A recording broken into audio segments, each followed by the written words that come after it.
हम यहाँ नहीं रहेंगे।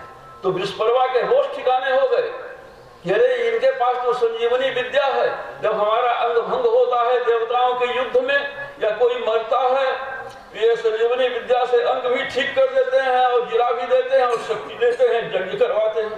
ये चले जाएंगे तो हम जहाँ देवताओं को मालूम हुआ कि गुरु जी गए नाराज होकर के, वो तुरंत चढ़ाई करेंगे, सब राजपाट चौपट कर देंगे। तो दौड़ा विस्परवा, उनके चरणों में गिरा, बोले मेरे चरणों में ठीक है, लेकिन तुम देवयानी को मनाओ। वो देवयानी के पास गया। देवयानी ने कहा, राजन तुम्हारी लड़की जहां मेरा विवाह हो मेरे साथ चले, मेरी दासी होकर और मेरी सारी सेवा करे जिंदगी। विस्परवा ने मान ली। अब राजा यदु के साथ जब विवाह हुआ देवयानी का, तो दासी के रूप में ये गई शर्मिष्ठा। वहां देवयानी के 3 बेटे हुए, यदु और तुर्वसु, 5 बेटे हुए, यदु तुर्वसु ययाति हैं। जिसे विवाह हुआ यदु नहीं है, ययाति हैं। यदु तो ययाति के बेटे हैं। तो ययाति राजा के 5 बेटे हुए, अनु, द्रुह्य और तुर्वसु, और 2 बेटे और। अब इसके बाद एक दिन शर्मिष्ठा ने राजा से निवेदन किया, मुझे भी संतान की कामना। उसको भी संतान हो गई। अब जब संतान हो गई तब देवयानी ने समझ लिया ये तो राजा की अंकसायनी हो गई, वो बिगड़ करके चली आई अपने पिताजी के घर में, मैं नहीं रहूंगी, आपने शर्त का उल्लंघन किया है। तब राजा और तब शुक्राचार्य जी ने जब ये सुना तो कह दिया वो राजा बूढ़ा हो जाए। तो ये ययाति बूढ़े हो गए, जवानी में बूढ़े हो गए। तब राजा ययाति अपने ससुर जी के पास पहुंचे, शुक्राचार्य जी के पास। बोले महाराज, अभी हमारी तरुणाई है, विषय भोगों से मेरी तृप्ति नहीं हुई है, आपने असमय में मुझे बूढ़ा होने का साथ दे दिया, आप कृपा करें। तो शुक्राचार्य जी ने कहा, जाओ, जो तुम्हारा लड़का तुमको अपनी जवानी दे दे और तुम्हारी बुढ़ौती ले ले, उससे जवानी ले लेना। अब राजा आए, यदु से बोले बड़े बेटे से, बेटा अपनी तरुणाई दे दो, हम शापित हैं। यदु ने नहीं दिया, तुर्वसु ने नहीं दिया, पुरु ने नहीं दिया, सबसे छोटे बेटे पुरु ने दिया। कहा, पिताजी, जो बेटा अपने पिता के आज्ञा का उल्लंघन करता है वह पुत्र नहीं है, वह पिता का मलमूत्र है। पुन्नाम नरकात्रायते इति पुत्रः, जो पुरुषार्थ रूपी नरक से अपने पिता का उद्धार करे वह पुत्र है। वाक्य करना छया है भूरि भोजनात्, उनके छया में माने एकादशाह द्वादशाह में जितने हो सके उतना खिलावे। और गयायाम पिंडदानाच्च, और गया में पिंडदान करे। त्रिभी पुत्रस्य पुत्रता, पुत्र का पुत्रत्व इन 3 कामों में है। जीवित वाक्य करनात्, जीवन जब तक पिताजी का है उनका आदेश का पालन करे। छया है भूरि भोजनात्, उनके श्राद्ध में खूब खिलावे पिलावे। और गया में जाकर के पिंडदान करे। गया में विशेषता क्या है? एक गय नाम का असुर था, उसने तपस्या किया भगवान वैकुंठपति श्री विष्णु, ऐसे ही मेरे वक्षस्थल पर यही गदा लिए हुए खड़े रहे और जितने लोग अपने पितरों का पिंडदान करने आए उनको अक्षय तृप्ति मिले, अक्षय गति और सदगति हो। भगवान ने कहा एवं वस्तु। आज भी गदा मंदिर में जाकर देखिएगा, भगवान गदाधर उनकी वो खड़े हुए हैं, मूर्ति उनकी वैसी ही गदा लिए हुए खड़ी हुई। तो पुरु ने दे दिया अपनी जवानी।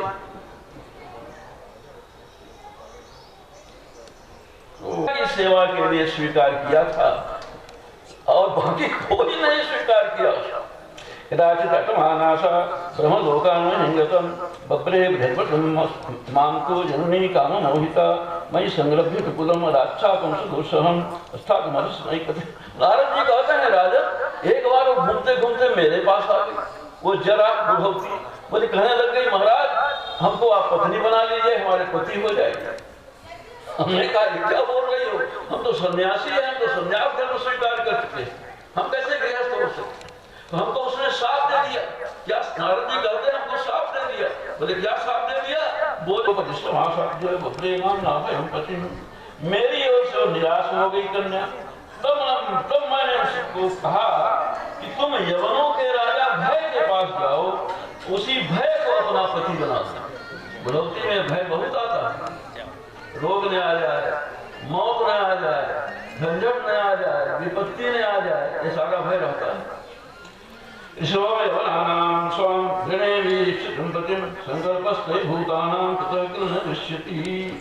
और नारद अभय से बोली कि आप यवनों में श्रेष्ठ हैं, मैं आपसे प्रेम करती हूँ, मैं आपको पति बनाना चाहती हूँ, इस सेवा में उपस्थित हूँ। तो भय ने विधाता का एक गुप्त कार्य करने की इच्छा से मुस्कुराते हुए उसने कहा कि देखो, योग दृष्टि से मैंने देखा है, एक पति मैंने तुम्हारे, इसीलिए लोग तुमको स्वीकार नहीं करते हैं, तो तुम अदृश्य हो करके इस संसार के प्राणियों को भोग। और ये प्रज्वाल नाम का मेरा भाई है, तू इसकी बहन बन जाओ, और तुम दोनों के साथ मैं भी रहूंगा, अव्यक्त गति से, छिपे ढंग से, और सेना लेकर सारे लोगों में घूमूंगा। अब ये भय नामक जो यमराज है, इसके जो आज्ञाकारी सैनिक हैं, प्रज्वाल नाम का जो इसका भाई है, इस काल कन्या के साथ धरती पर इस शरीर को भोगने लग गई बुढ़ौती। और उस काल कन्या बुढ़ौती से, भय से और प्रज्वाल से उसकी देह, उसका पूर्व, उसका नगर पीड़ित होने लग गया। और उसके मन में कुटुंबाकुल, कुटुंबता की ममता से वो व्याकुल होने लग गया। मैं बूढ़ा हो रहा हूँ, मैं मर जाऊंगा लगता है, मेरे इस कुटुंब का क्या होगा, और सबका क्या होगा, मेरी संपत्ति का क्या होगा, यही व्याकुलता रात दिन उसको खाने लग गई। और उन गंधर्वों और यवनों ने उस राजा कुंजन की 9 दरवाजे वाली पुरी को क्षीण करना शुरू कर दिया। गंधर्वयवनाक्रांतां कालकन्योपमर्दितां ठाकुर प्रश्रमे राजा कामपुरीं अनिकामतः। राजा इतना पीड़ित हुआ, माने राजा के शरीर में इतनी वेदना आई, इतने रोगों ने घर कर लिया कि राजा जब चाहता तो नहीं था कि मेरी मृत्यु हो जाए, मैं प्राण छोड़ दूं, लेकिन छोड़ने के लिए राजा को विवश होना पड़ा। तस्यां संग्रह्यमानायां सपोदः। अब जो 5 फण वाला जो सर्प है, वो बहुत दिन तक लड़ा, लेकिन वो भी थक गया, और धीरे धीरे वो 5 प्राण राजा के शरीर से निर्गत हो गए, निकल गए। राजा प्राण विहीन हो गया, मर गया।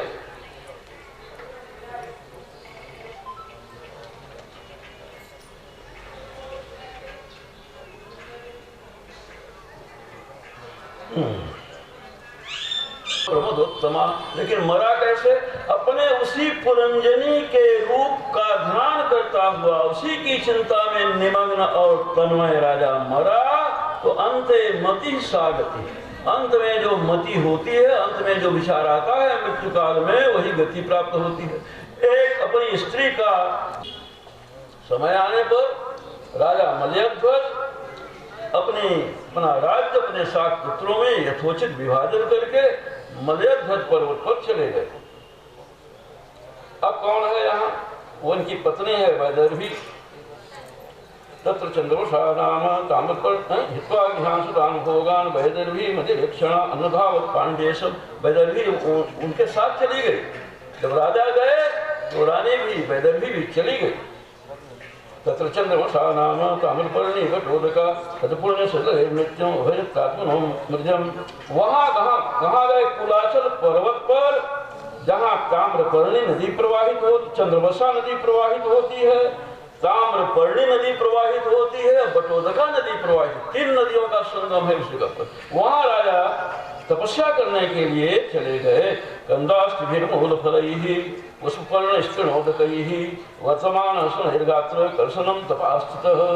क्या भोजन कर रहे हैं? कंद मूल फल, तो चारा घास जो भी मिल जाए खा लिए एक बार, भगवत सेवा में, भगवत ध्यान में, भगवत जप में, भगवत आराधना में राजा लीन है और उनकी पत्नी वैदर्भी तपस्वी राजा की सेवा कर रही। वर्तमान गात्र कर्षणम तपास्थित, और तपस्या करते करते राजा का शरीर धीरे धीरे शीत सहते थे, गर्मी आई तो गर्मी सहते थे, भूख प्यास सहते थे। ये जितने द्वंद्व हैं, शीत उष्ण, सर्दी गर्मी, भूख प्यास, सुख दुख, मान अपमान, ये द्वंद्व कहे जाते हैं। इन सब द्वंद्वों को सहते थे और तपस्या करते थे। तपस्या विद्या कषायो नियम, यम और नियमों का पालन करते थे। तो उनके जो मल थे वो पक गए। तप और उपासना से उनकी वासनाओं, उनका चित्त वासनाओं से निर्मूल हो गया। संसार आसक्ति उनके मन में नहीं रही, न राज्य की आसक्ति, न संसार की आसक्ति, न भोगों की आसक्ति, न किसी की आसक्ति, सबसे वो मुक्त हो गए। प्राण और मन को उन्होंने बस में कर लिया और आत्मा की भावना करने लगे। अरे मैं तो निर्मल ज्योति हूं, मैं निर्मल प्रकाश हूं, निरंजन हूं, अखंड हूं, निर्लेप हूं। हमारे तो जो परम पुरुष है उनका मैं अंश हूं, और उन्हीं परम पुरुषोत्तम भगवान का वो ध्यान करने लगे। आस्ते स्थान वही करते, ध्यान करते करते वो सच्चिदानंद भगवान में उनका चित्त लग गया। और जो चित्त इस तरह से किसी का तन्मय हो जाता है भगवान में, तो क्या हाथ पैर हिलते हैं, डूबते हैं, आंखों की पलकें गिरती हैं, कुछ नहीं होता। एक ठूंठ की तरह वो खड़े, एक ठूंठ की तरह खड़े हो गए। और कितने दिन तपस्या किया? दिव्यम वर्ष शतम स्थिर, 100 दिव्य वर्षों तक उन्होंने तपस्या किया। हम मानवीय वर्षों में नहीं, देवताओं के वर्ष से 100 वर्ष तक उन्होंने तपस्या किया। वासुदेवे भगवती नान्यदेवेदो वहंतिम, केवल भगवान वासुदेव में उनका प्रेम था, अन्य किसी वस्तु व्यक्ति प्राणी में उनका प्रेम नहीं रह गया। सव्यापत्ते आत्मानं व्यतिरिक्तते आत्मनि विद्वान स्वप्न इवामर्ष साक्षिणं विददामः, साक्षात् भगवतोक्तेन गुरुणा हरिणा नृप विशुद्ध ज्ञान दीपेन स्फुरता विशतो मुखम। उनको दिखाई पड़ने लग गया कि जो सबके लीन हो गई, शरीर निष्प्राण हो गया। कुलाचल पर्वत है, ताम्रपर्णा, बटोदका, 3 नदियों का संगम है, केवल अकेले राजा रानी है उस तपस्थली में। परम प्रियतम पति का देहांत हो गया, रानी अकेले है। पतिम परम धर्मज्ञम वैदर्भ्यम अध्वजम प्रेमणा परचरन जित्वा भोगांसा पति देवता। अब ये जो वैदर्भी है, महाराज की रानी, ये परम धर्मज्ञ अपने पति की उस कुलाचल पर्वत पर अकेले बड़े प्रेम से सेवा कर रही है। ये भी विदर्भ देश का राज्य भूल गई, भोग भूल गई, शरीर की आसक्ति भूल गई, सब भूल करके अपने पतिदेव का की सेवा कर रही है प्रेम से। भोगान, सभी भोगों का उसने परित्याग कर दिया। पति देवता, पति को ही देवता समझती थी, सर्वस्व समझती थी। अपना पेड़ों की छाल पहनते थे, वो भी पेड़ों की छाल पहनती थी। बटक क्षमा, पति व्रत करते थे, वो भी व्रत करती थी। उसकी भी देह क्षीण हो गई, क्षीण काय हो गई, उसके केस लट बन गए।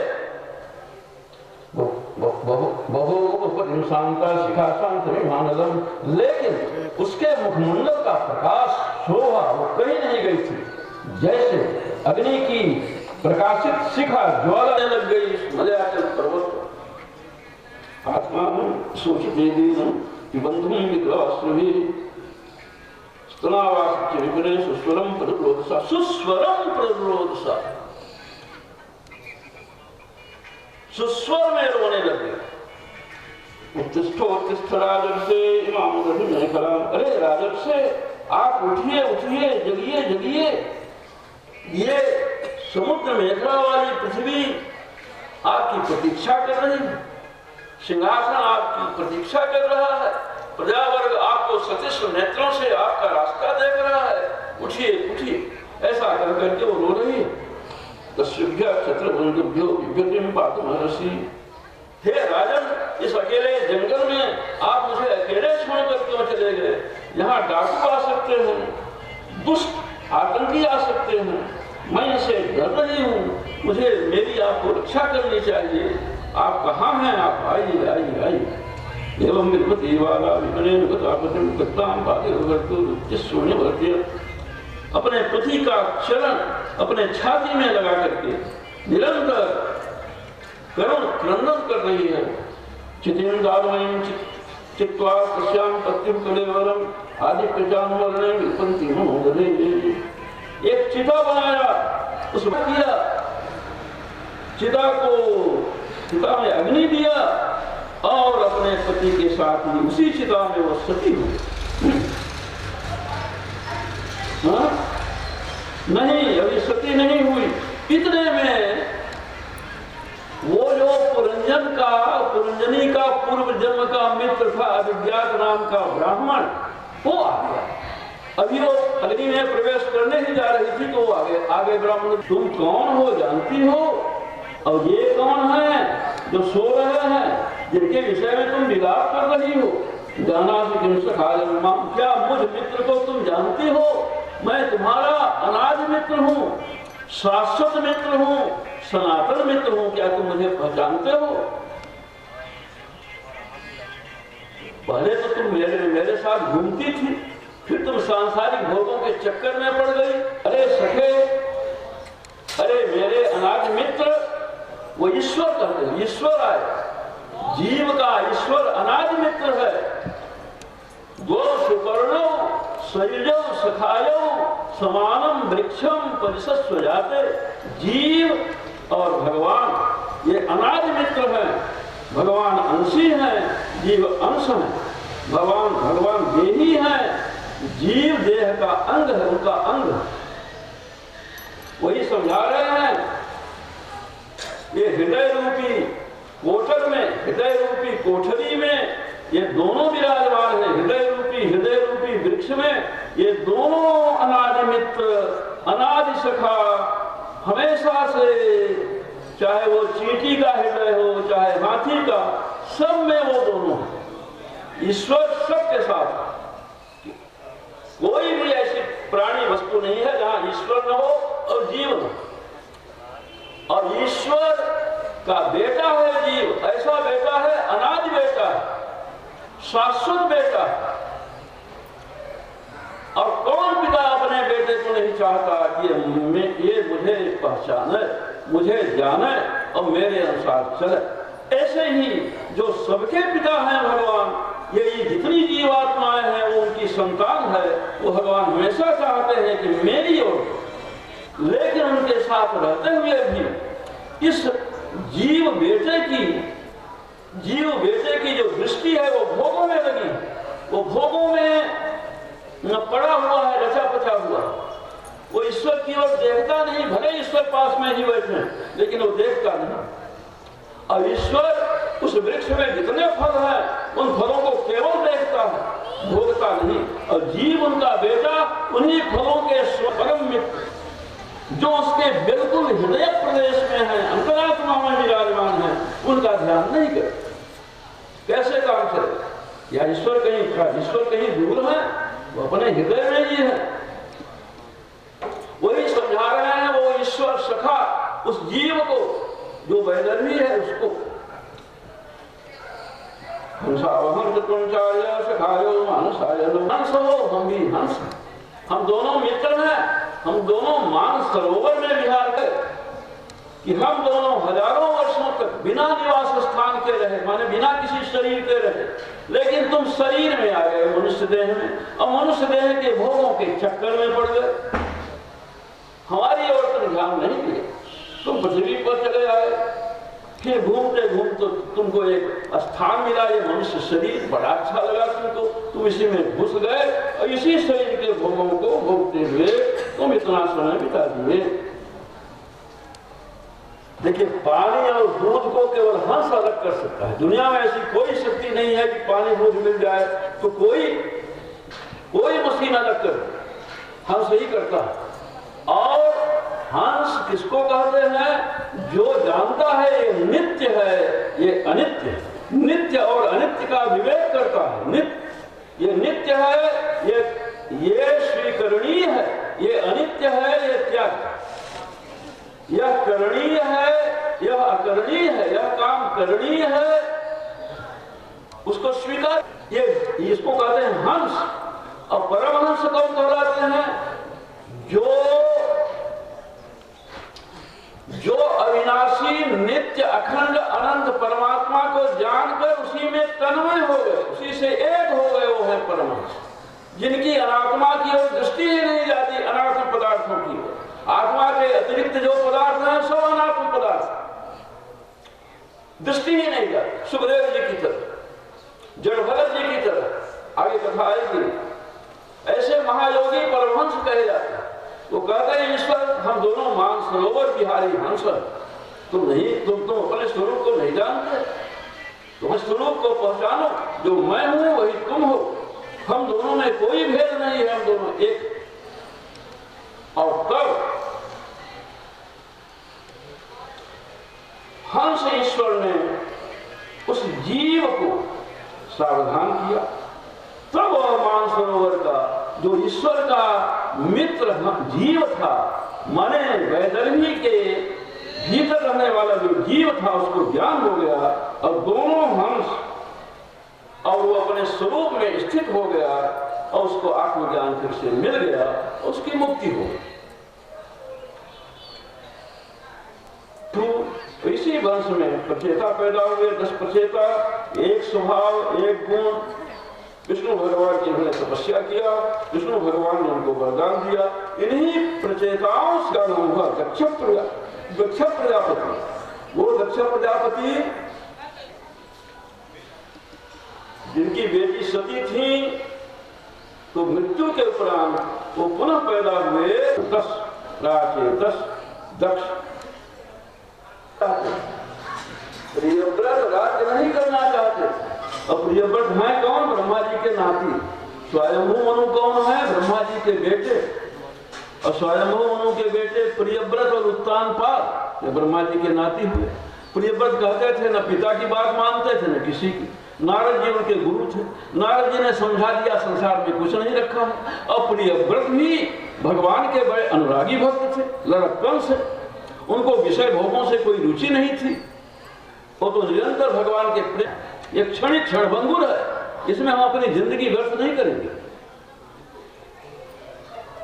अब पिताजी को चिंता हुई कि राज्य नहीं करेगा, ये विवाह नहीं करेगा, तो वंश कैसे बढ़ेगा। अब बाबा को भी चिंता हुई, ब्रह्मा जी को। तो पिताजी समझाए, इनके समझ में नहीं आया। तब ब्रह्मा जी चले कहाँ? ब्रह्मलोक से अपने नाती को समझाने के लिए। अतः भगवान आदिदेव एतस्य गुण विसर्गस्य परिवृंघणानुध्यान व्यवसित सकल जगत अभिप्राय आत्मयोनि अखिल निगम निर्गण परिवेष्टितः स्वभवनात् अवतार। अपने भवन से वो नीचे उतरे ब्रह्मा जी, हंस वाहन पर बैठ करके। चतुर्मुख ब्रह्मा जी कहा? मंगलाचल की घाटी में प्रियव्रत को समझाने के लिए कि बेटा विवाह करो और राज्य करो। ब्रह्मा जी जानते थे ये लड़का जब राज्य करेगा तो धर्म पूर्वक राज्य करेगा, प्रजा इसके राज्य में धार्मिक होगी, इसको तो भगवान का प्रेम वैसे ही प्राप्त है, ये जीवन मुक्त है। तो अब जीवन मुक्त होने के बाद क्या काम है? अरे कोई विद्वान है तो पढ़ने के बाद क्या काम है? जो नहीं पढ़े उनको पढ़ावे। जो इतना धनी है कि खूब पैसा है, तो जितने अनाथ हैं, निर्धन हैं, दीन हैं, दुखी हैं, हाँ, उनकी सहायता करे उनके विकास के लिए। यही ना काम है। एक पहलवान का काम है, एक अच्छा मुस्टंड पहलवान है, ये किसी नारी की लज्जा जा रही है, किसी आर्थ प्राणी का सर्वस्व जा रहा है, तो उनकी रक्षा करे। तो ठीक है, भगवत प्रेम प्राप्त हो गया इनको, ये जीवन मुक्त है, ये नाती हमारा जीवन मुक्त है, तो अब ये राज्य करे और जनता का सुधार करे, जनता को सच्चरित्र बनावे, सदाचारी बनावे, ये अच्छा राजा होगा। इसलिए ब्रह्मा जी चले वहां से। तत्र तत्र गगन तलुपति विमाना बलिभिः अनुपथ अपरिभृभैः अभिपूज्यमानः पतिकृत्य बरोधसः सिद्ध गंधर्व साध्य चारण मुनिगणैः उपगीयमानो गंधमादन द्रोणी अभाषयन् उपससर्प। ये ब्रह्मा जी आकाश से चंद्रमा की तरह, प्रकाशित चंद्र की तरह उतर रहे हैं विमान से, और उनके साथ देवताओं का झुंड विमान, गंधर्वों का, ये सब चल रहा है। विमानों की झड़ी उनके साथ चल रही है। रास्ते में जगह जगह सिद्ध लोग पूजा कर रहे हैं ब्रह्मा जी की। गंधर्व, सात विचारण, मणिगण, ये उनके गीत, उनके यश का गान कर रहे हैं। और गंधमादन पर्वत के तत्र भवाएनं देवर्षिगणं शयानेन पितरं भगवन्तं हिरण्यगर्भं उपलभमानः। देवर्षि नारद जी ने देखा हंस पर आरूढ़ ये मेरे पिताजी हिरण्यगर्भ है, ये आ रहे हैं। सहसा एवं उत्था, अपने पिता को जानकर कि मेरे पिताजी पधार गए, एकाएक उठे, उनको साष्टांग प्रणिपात किया। और स्वयंभू मनु माने प्रियव्रत के बाबा भी खड़े हुए और प्रियव्रत भी खड़े हुए, सभी ने ब्रह्मा जी के चरणों में प्रणाम किया। भगवान अभिभाषण श्रुतवा के नातितराम गुणगणावतार सूर्य प्रियव्रतम आदि पुरुषस्तम सदय भाषावलोकी भोवाच। नारद जी ने अपने पिताजी की बड़े भक्तिभाव से अनेक सामग्रियों से पूजा किया और उनके अवतार और गुण की उत्कृष्टता का बेटा पुत्र नारद जी ने वर्णन किया। और आदि पुरुष भगवान ब्रह्मा जी ने अपने नाती प्रियव्रत की ओर मुस्कुराते हुए देखकर समझाना शुरू किया। श्री भगवान वाक निबोधता देवृतम ब्रवीमि मासूयितुम देवमर्हस्य प्रमेयं वयं भवस्ते तथैव महर्षि बहाम सर्वे विवसायस्य। साथी से बोले बेटा मैं तुमको अमृत दे रहा हूं, उसको तुम सुनो और बड़े प्रेम से सुनो, और जो मैं कह रहा हूं उसको करो। तुमको परब्रह्म परमात्मा के विषय में संदेह नहीं करना चाहिए, दोष दृष्टि नहीं लानी चाहिए। हम ब्रह्मा जी कहते हैं मैं भगवान शिव, समस्त देवता, समस्त दानव, गंधर्व, यक्ष, जिनका आदेश हम लोग ढोते रहते हैं, पालन करते रहते हैं, हम लोग विवश हैं। न तस्य कश्चित् तपसा विद्यया वा न योग वीर्येण मनीषया वा नैवात धर्मैः परितः स्वतो वा पितम विहन्तुम तनभित विभूयात्। कोई भी शरीरधारी ऐसा नहीं है संसार में कि भगवान के विधान को टाल दे, चाहे वो देवता हो। ब्रह्मा जी कह रहे हैं बेटा कोई भी शरीरधारी ऐसा नहीं है कि तपस्या से, विद्या से और भी किसी योग से, समाधि से भगवान के विधान को टाल दे, ऐसी किसी में शक्ति नहीं है। भवाय नाशाय कर्म कर्तुम शोकाय मोहाय सदा भयाय सुखाय दुखाय च देह योग अभ्यास बंधे हैं। और उन्हीं की वेद की वाणी में जो विहित कर्म है, उन्हीं कर्मों को करने में सब विवश हैं, चाहे देवता हो, चाहे मैं हूं, चाहे कोई हो। बेटा उनकी इच्छा का सबको अनुसरण करना पड़ता है, भगवान की इच्छा का। जैसे किसी अंधे को आंख वाले पुरुष का सहारा लेना ही पड़ता है, वैसे ही भगवान की इच्छा का सबका अनुसरण, कर्मा की प्राप्ति हो गई पड़ता है। शरीर का जो प्रारब्ध है, 3 प्रकार के कर्म होते हैं, संचित, क्रियमान। कर्म फल देने के लिए तैयार बैठे हैं, उतने कर्मों का फल ब्रह्मा जी माथे पर लिख देते हैं। बाकी सब संचित के खजाने में पड़े हैं। अब वही इस जन्म के प्रारब्ध हो गए, वही उन कर्मों के फल इस जन्म के प्रारब्ध हो गए। वो प्रारब्ध भोगना नहीं पड़ता। कहते हैं तो वो संचित कर्म कब नष्ट होगा? वो कभी नहीं नष्ट होगा, वो अनंत जन्मों का कर्म है। बोले नहीं, जिस समय व्यक्ति को भगवत स्वरूप का, आत्म स्वरूप का ज्ञान हो जाता है, सारे संचित कर्म भस्म हो जाते हैं, केवल प्रारब्ध शेष रहता है, न क्रियमान रहता है और न तो संचित रहता है, केवल प्रारब्ध शेष रहता है।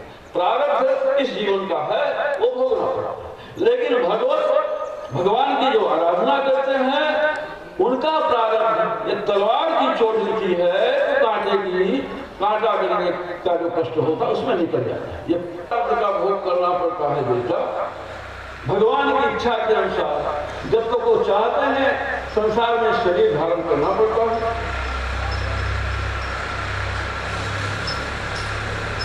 बेटा है वहां जाते हैं, आंख जो कहती है वही करते हैं, ये नहीं विचार करते कि आंख सही देखना। हम इंद्रिय के हम उस परमात्मा के अंश हैं, हम पुरुष के अंश हैं और पुरुषोत्तम के अंश हैं। पुरुषु सेते स पुरुष, जो पुरियों में सोता है वह पुरुष, और पुरुषाणाम उत्तमम पुरुषोत्तम, और जो समस्त पुरुषों में उत्तम पुरुष है वो पुरुषोत्तम है। बेटा जिसके मन में वासनाएं कूट कूट करके भरी हुई हैं, वो गेरुआ पहन करके दाढ़ी जटा उसको छोड़ करके कैसे जाएगा? वो तो जंगल में भी साथ में जाएगा, वो वहां भी उपद्रव मचाएगा, वहां भी काम पैदा होगा, क्रोध पैदा होगा। भगवान का ध्यान करो, तब यह मन निर्मल प्रभु के पाद पद्मों में जब आसक्त होता है तब भगवान मिलते हैं।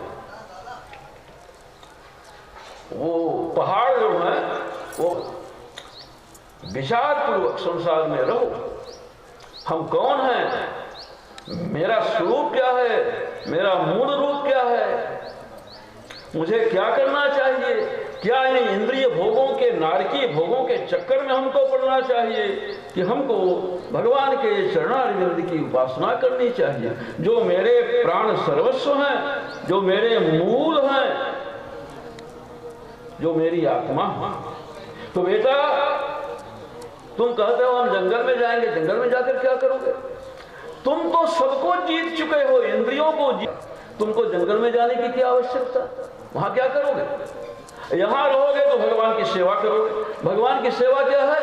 जनता की सेवा, आर्तों की सेवा, दीनों की सेवा, दुखियों की सेवा, और अज्ञानी जीवों को जो बहुत दिन से अपने परम प्रियतम भगवान से बिछुड़े हुए हैं, उनकी आत्मा को उनसे जोड़ने की सेवा ये तुम कर सकते हो। यहाँ ये करो, जंगल में जाकर क्या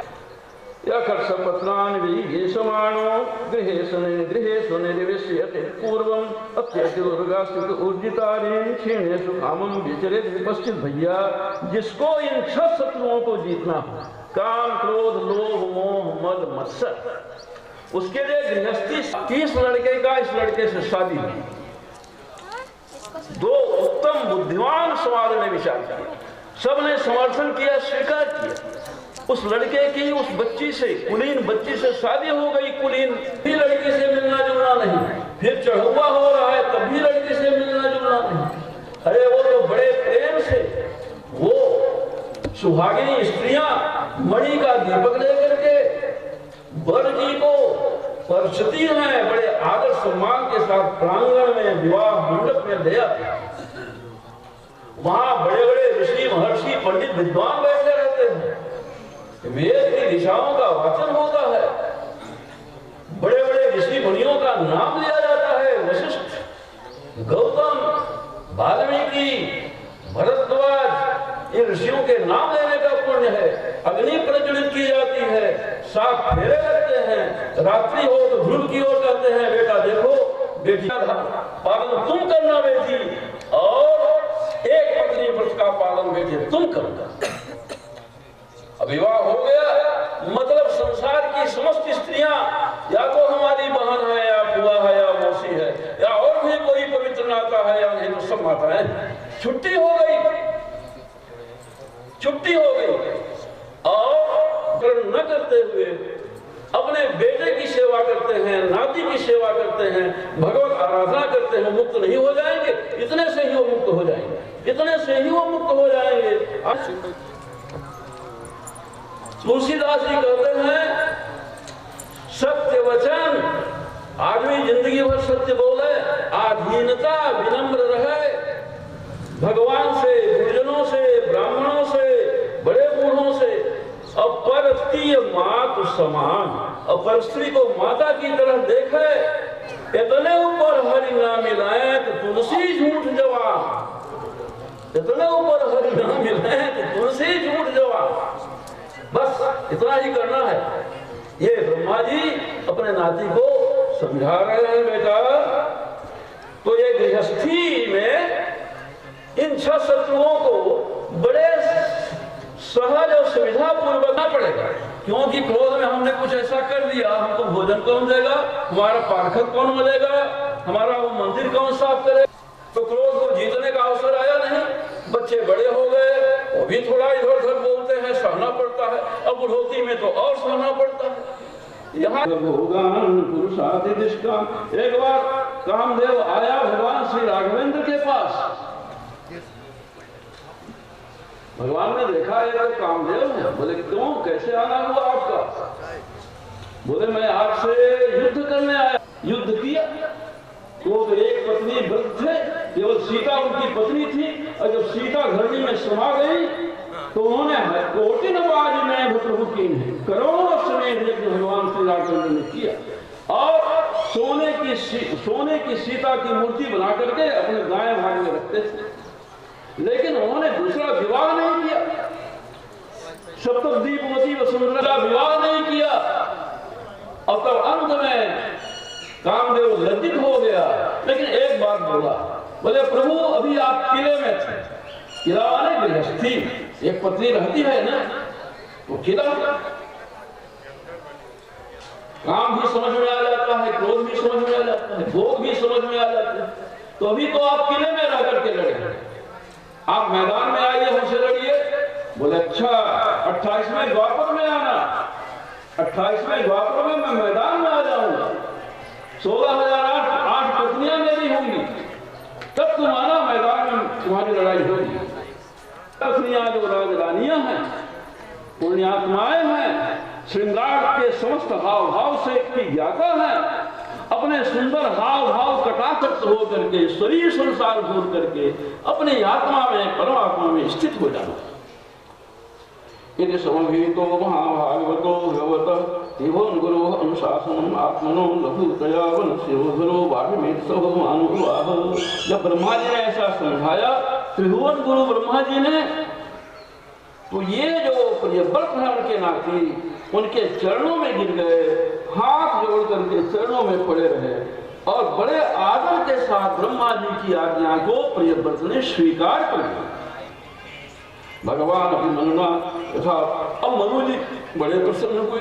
मनु जी भी यही चाहते थे कि बेटा राज्य करे धरती का, तो मनु जी की बात नहीं मान रहे थे। बाबा ने समझाया बड़े प्रेम से, तो मान गए। मनु जी बहुत प्रसन्न हुए। मनु जी ने अपने पिताजी की पूजा किया, अपने गुरु जी की पूजा किया, और सबके सब मनोरथ पर प्रसिद्ध संदित मनोरथ। इसके बाद ये जो प्रियव्रत है, ये सप्तद्वीपवती वसुंधरा के एक छत्र सम्राट पद पर अभिषिक्त हुए। इनका विवाह, इन्होंने विवाह किया किससे? प्रजापति विश्वकर्मा की पुत्री वर्हिष्मति से। इनकी रानी का नाम था वर्हिष्मति, उससे उन्होंने विवाह किया। उनके 10 बेटे थे, सब उन्हीं के समान पिता के। पुत्रों के नाम थे आग्नेत्र, इन्द्रजीव, यज्ञबाहु, महावीर, हिरण्यवेता, भितपृष्ठ, सवन, मेधातिथि, वीतहोत्र और कवि, और ये सब नाम अग्नि के हैं।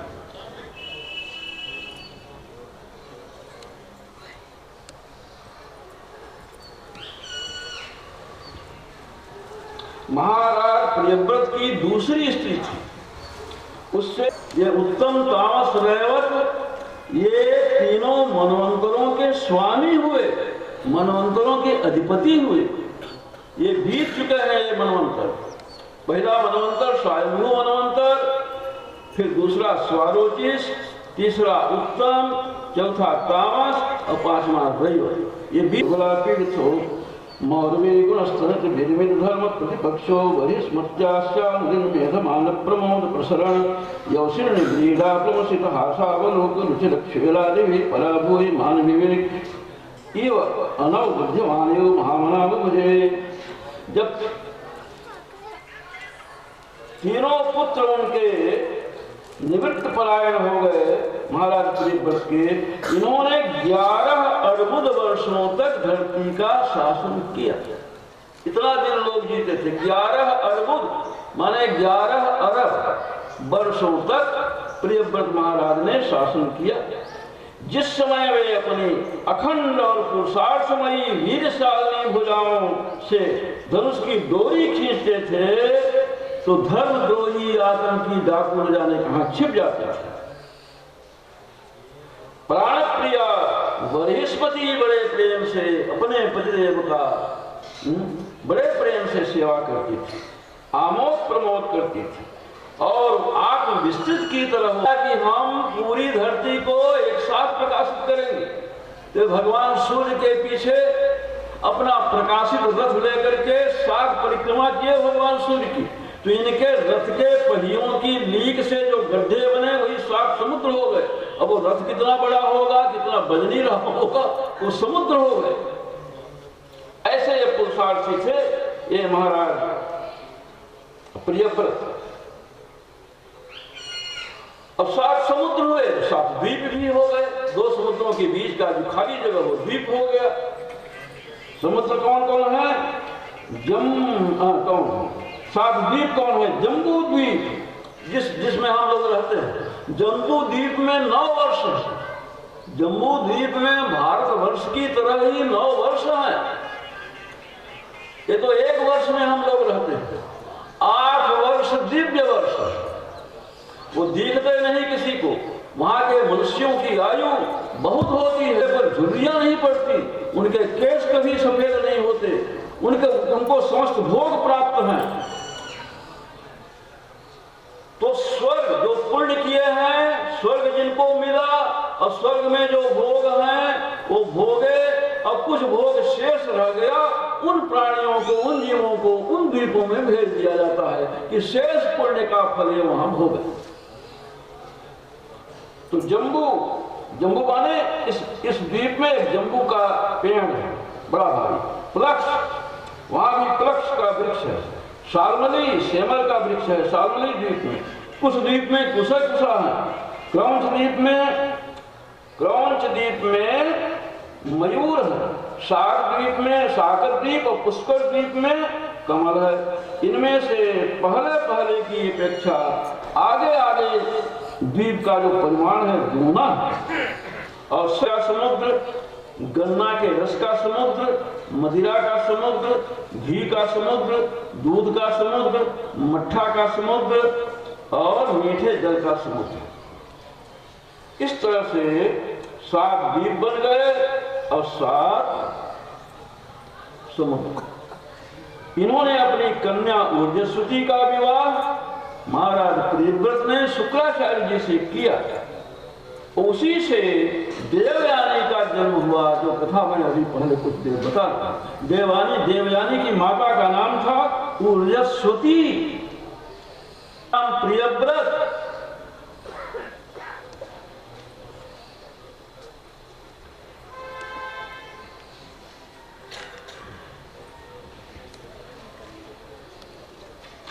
एक बार प्रियव्रत को ये सब भोग भोगते हुए एक बार बड़ा वैराग्य हुआ कि कहाँ मैं भगवत चरणारविंद में मेरा मन लगा रहता था, कहाँ इतनी बड़ी धरती का ये शासन पसरा, कहाँ से आ गया मेरे साथ।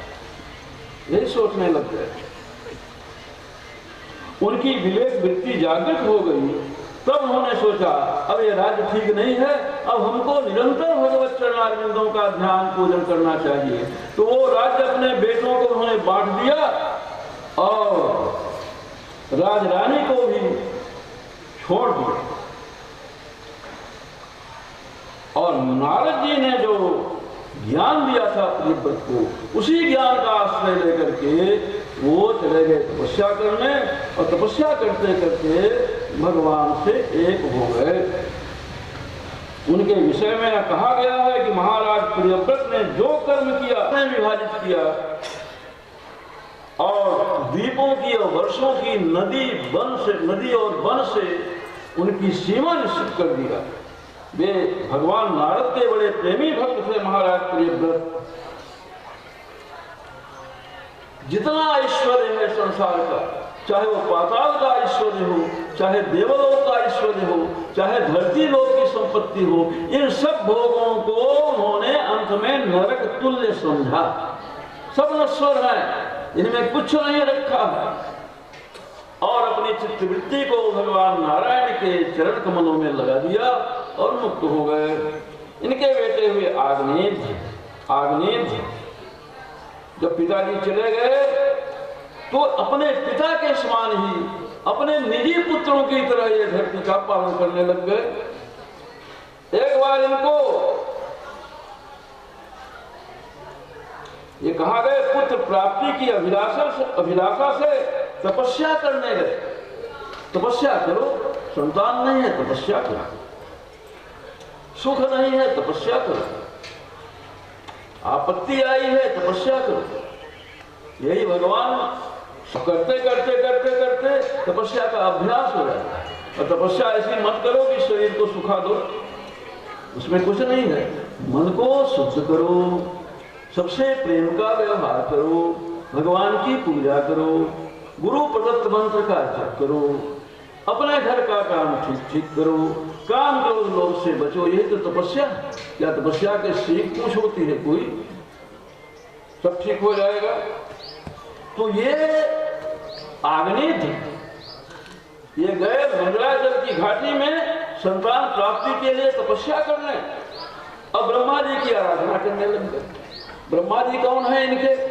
अरे प्रियव्रत के बेटे आग्नेय थे और स्वयंभू मनु के बेटे प्रियव्रत, तो ब्रह्मा जी के नाती हुए प्रियव्रत।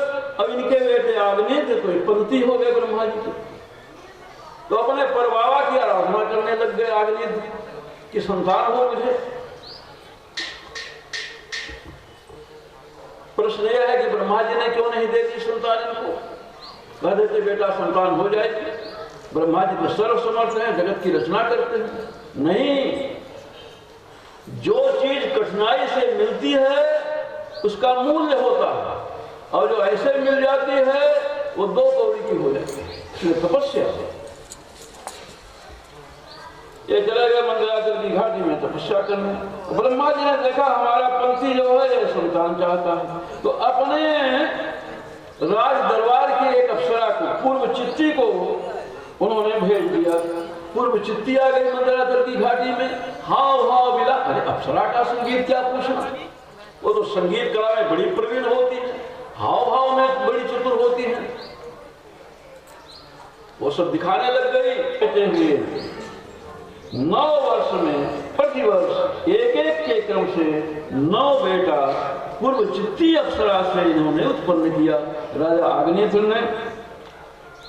और जब 9 बेटे हो गए तो राजा को छोड़ करके वह पूर्व चित्ती अप्सरा सीधे ब्रह्मलोक में अपनी जगह चली गई। फिर वहां नहीं रुकी। आग्नेय के जो बेटे थे बड़े सुडौल थे, बड़े पराक्रमी थे, बड़े सुंदर थे, बड़े गुणी थे। तो जम्बू द्वीप का विभाग किया आग्नेय ने बेटों को बांटने के लिए धरती। जम्बू द्वीप को 9 भागों में विभाजित कर दिया आग्नेय ने, और इन 9 पुत्रों को एक भाग दे दिया। अप्सरा को वो बहुत मानते थे। तो ये पितृलोक में चले गए। देहांत होने के बाद पितृलोक में चले गए। जब पिताजी परलोक में चले गए तो बड़े बेटे नाभि और 9 भाइयों का विवाह हो गया। नाभि के कोई संतान नहीं थे। आग्नेय के बेटे नाभि को कोई संतान नहीं थे। इसलिए अपनी पत्नी मेरु देवी के साथ पुत्र की कामना से इन्होंने यज्ञ किया, और यज्ञ के द्वारा यज्ञ पुरुष भगवान का यजन किया। तस्य भाव श्रद्धया विशुद्ध भावेन यजतः प्रवर्येषु प्रचरत्सु द्रव्य देश काल मंत्र दक्षिणा विधान योग। वक्षस्थल पर श्रीवत्स का चिन्ह था। भगवान के छाती के बाएं भाग में पीली सुनहरी रेखा है, वही भगवती लक्ष्मी है। गले में वनमाला है। हाँ, गले में वनमाला है, और यहाँ कौस्तुभ मणि है। कौस्तुभ मणि क्या है? समस्त जीवों का स्वरूप ही कौस्तुभ मणि के रूप में भगवान धारण करते हैं।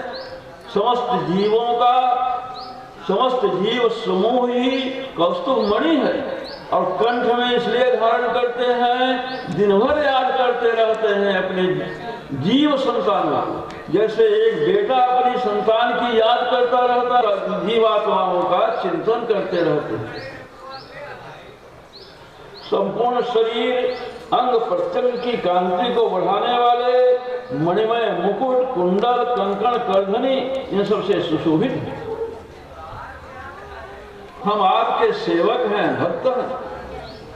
आप हमारे बारंबार, हम तो बार बार आपको प्रणाम करते हैं। इतना ही हमारे गुरुजनों ने, महापुरुषों ने हम लोगों को सिखाया। आप प्रकृति से भी और पुरुष से भी परे हैं। प्रकृति क्या है? पंच महाभूत, पृथ्वी, जल, तेज, वायु, आकाश, इनसे बने हुए शरीर, ये सब प्रकृति के अंतर्गत आता है। यही नहीं, मन, बुद्धि, चित्त, अहंकार, ये भी प्रकृति के अंतर्गत आता है। और इसमें चाहे स्त्री हो चाहे पुरुष हो, अरे भाई शरीर तो सब में है, स्त्री का हो, पुरुष का हो या किसी प्राणी का हो, तो पंचभूत से बना हुआ शरीर तो प्रकृति है, तो स्त्री में भी है। मन, बुद्धि, चित्त, अहंकार जैसे हम में है, स्त्री शरीर में भी है। और चेतन जैसे हम में है वैसे स्त्री में भी है। इसलिए प्रकृति पुरुष का संयोग ही तो शरीर है। और ये दोनों को तो दोनों में है। अब भगवान प्रकृति से भी है, जीव अल्पज्ञ है। ज्ञा माने ज्ञाता, तो अल्पज्ञ जीव में कम ज्ञान है। बोले ज्ञान अखंड। भगवान राघवेंद्र वो दशरथ पुत्र है यहाँ की दृष्टि में, लेकिन है क्या वो अखंड ज्ञान है और कुछ नहीं। अखंड ज्ञान, वो अखंड ज्ञान क्या है? जो ज्ञान कभी तिरोहित नहीं होता, जो ज्ञान कभी अस्त नहीं होता, जो ज्ञान कभी विस्मृत नहीं होता, उसको कहते हैं अखंड ज्ञान।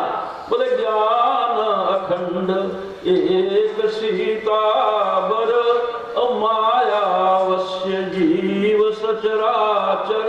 और जितना चराचर जीव जगत है ये माया के वश में, लेकिन भगवान माया के वश में नहीं होते। उनका ज्ञान कभी अस्त नहीं होता, लुप्त नहीं होता। शाश्वत अखंड ज्ञान स्वरूप है भगवान। वो चाहे राम हो, चाहे श्री कृष्ण हो, चाहे भगवती दुर्गा हो, चाहे भगवान शिव, अखंड ज्ञान स्वरूप। बाकी सब माया के वश में। बोले जो सब कहां रह ज्ञान, एक रस ज्ञान हो तो ईश्वर जीव वही भेद कहु कस। तो ईश्वर जीव में अंतर क्या रह जाएगा? उसी अखंड ज्ञान स्वरूप भगवान के हम अंश अंश। उनका ज्ञान अखंड है, हमारा ज्ञान खंड खंड है। हमारा ज्ञान संसार के खंड खंड ज्ञानों में बटा है, बस इतना ही अंतर है। यदि अल्प और सर्व इन दो शब्दों को हटा दिया जाए तो ज्ञान दृष्टि से हम दोनों एक, भगवान से हम एक। जनक विराजमान थे, शास्त्र की सभा थी। याज्ञवल्क्य जी ने कहा, जनक जी ने कहा, जो अपने को ब्रह्मज्ञानी कहता हो, मैं ब्रह्मज्ञानी हूं, ये गाय ले जाए। कोई नहीं बोला। याज्ञवल्क्य जी ने कहा अपने शिष्यों से, गाय हांको। वहां मैत्रेयी बैठी थी, विदुषी।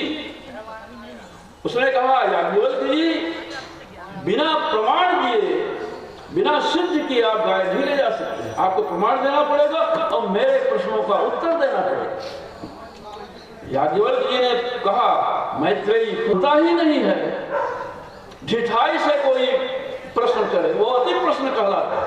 और याज्ञवल्क्य जी को यह वरदान था कि जो आपसे अति प्रश्न करेगा उसका सिर सैकड़ों भागों में विलीन हो जाए, फट जाएगा। तो याज्ञवल्क्य जी ने सावधान किया मैत्रेयी को, मैत्रेयी प्रश्न करो लेकिन अति प्रश्न मत करना। मैत्रेयी ने पूछा, पहला प्रश्न किया, ऋषिवर किसके प्रकाश से काम चलता है?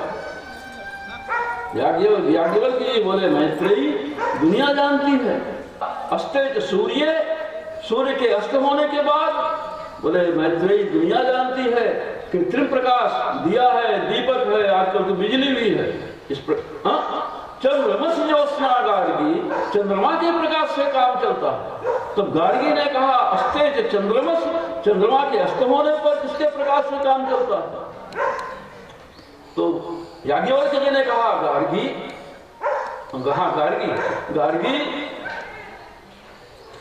कृत्रिम प्रकाश से काम चलता है।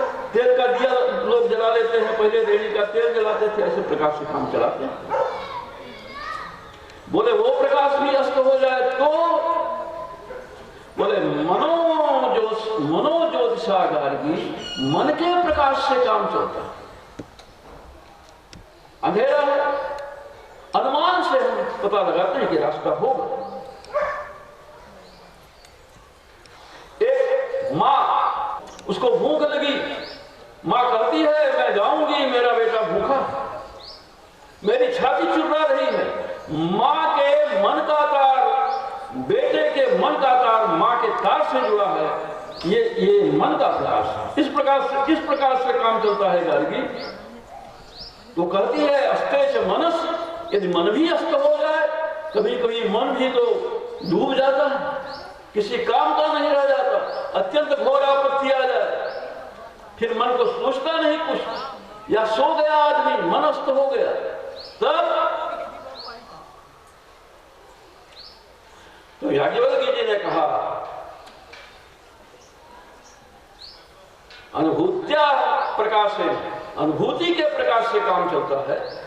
अनुभूति वो कहती है अस्तौ चानुभूते, अनुभूति भी जब अस्त हो जाए तो तब याज्ञवल्क्य जी ने कहा गार्गी ये अति प्रश्न है, अनुभूति कभी अस्त नहीं होती है, अनुभूति कभी अस्त नहीं होती है, न मरने के बाद न जीने, अनेक योनियों में जाने के बाद भी वही अनुभूति जीव के साथ चलती रहती है।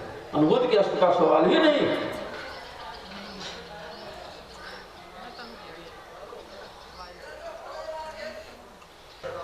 प्रकृति का ठीक तरह से उपयोग करें, प्रकृति को छोड़ा नहीं जा सकता।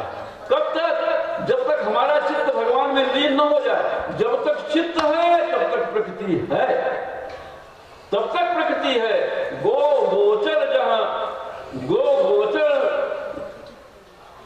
गोचर मन जहां लग जाई, गो माने इंद्रियां, गोचर माने इंद्रियों के विषय, और मन ये जहां तक जाता है वहां तक माया का स्मरण करें। जागतिक व्यवहार जिसका जितना ही शुद्ध होगा वह भगवान के उतने ही समीप पहुंचेगा। याद रखिएगा, हम संसार में रहते हैं, इन्हीं सबके साथ हमको व्यवहार करना है।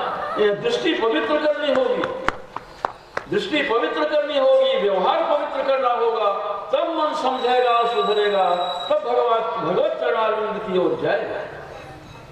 भगवान अलग नहीं, संसार अलग नहीं, तब यही संसार स्वर्ग हो जाएगा, नंदन वन हो जाएगा, वैकुंठ हो जाएगा। नरक तो संसार को हम बनाते हैं, अपने जीवन को नरक हम बनाते हैं, स्वर्ग हम बनाते हैं, सुगंधित हम बनाते हैं, सुधर जाएगा।